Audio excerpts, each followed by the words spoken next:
Hello guys, welcome back to Total F1. Today we're going to discuss the results of the Mexican GP in detail. The Mexican GP concluded last weekend successfully at the Autodromo Hermanos Rodriguez, handing over one more victory to Max Verstappen and his Red Bull challenger. This is his 16th victory of the 2023 season, and he will surely increase his count within the remaining 3 rounds. But before we proceed, hit the subscribe button and smash the bell icon for more exciting updates.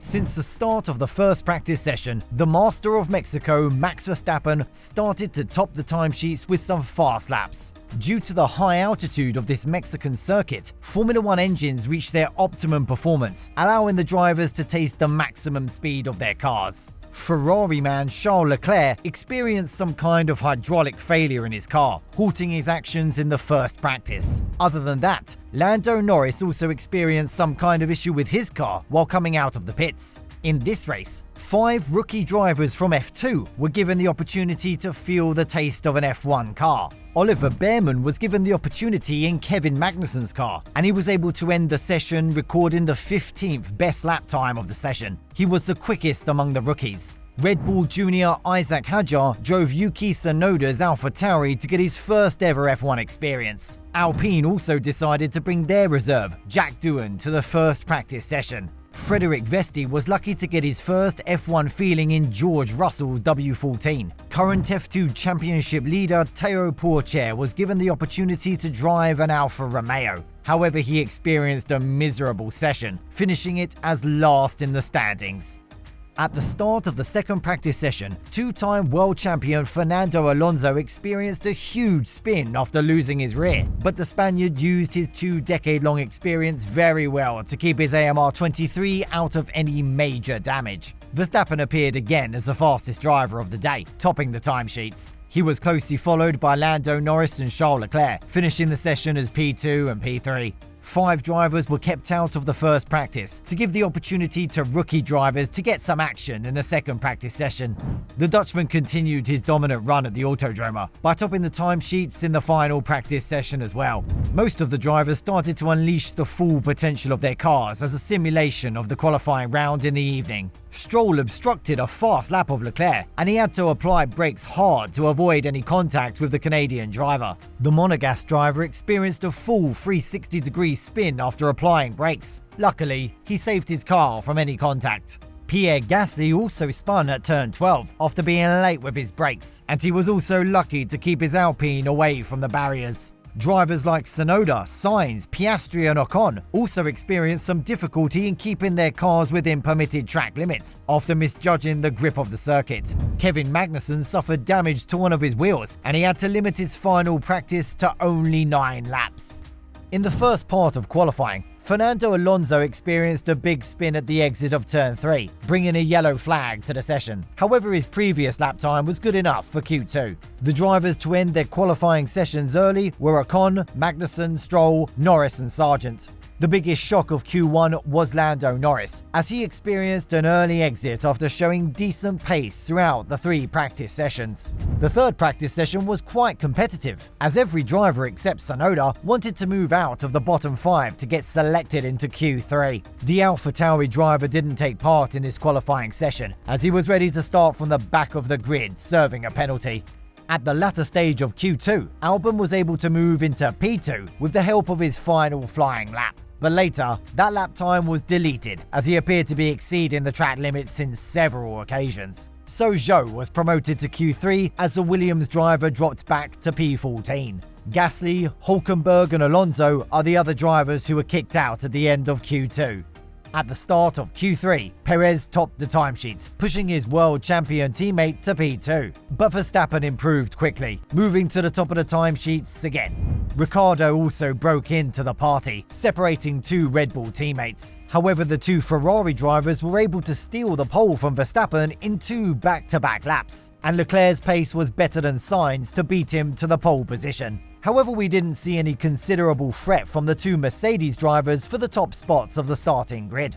Verstappen did his best, but nothing was good enough to beat the 2 Ferrari drivers who showed gradual improvements.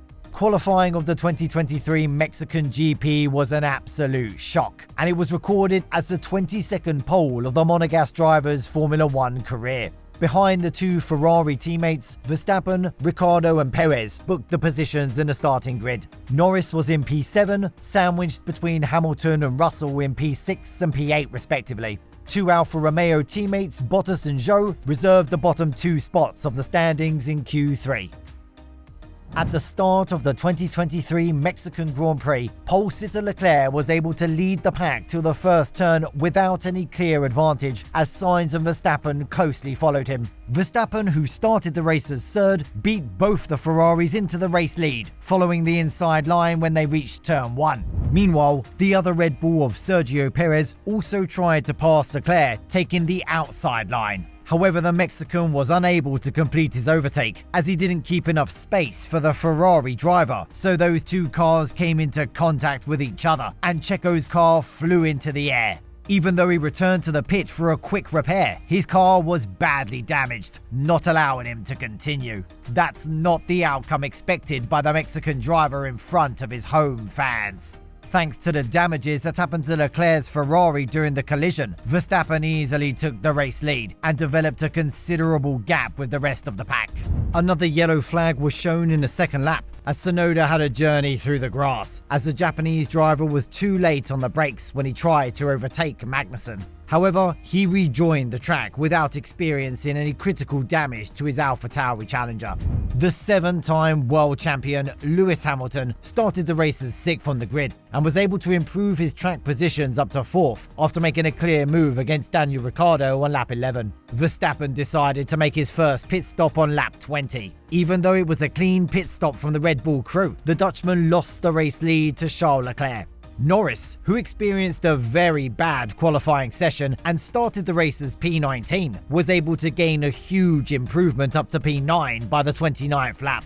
Carlos Sainz, who was running as third, decided to take new rubber on lap 31 and lost the track position to Lewis Hamilton, who was charging through the field. Then we have Kevin Magnussen, running at P16, who went off the track area at the exit of the final corner and had a small journey through grass and gravel parallel to the main straight. But he was lucky to rejoin the track without any serious damage that could have cost him his Mexican GP.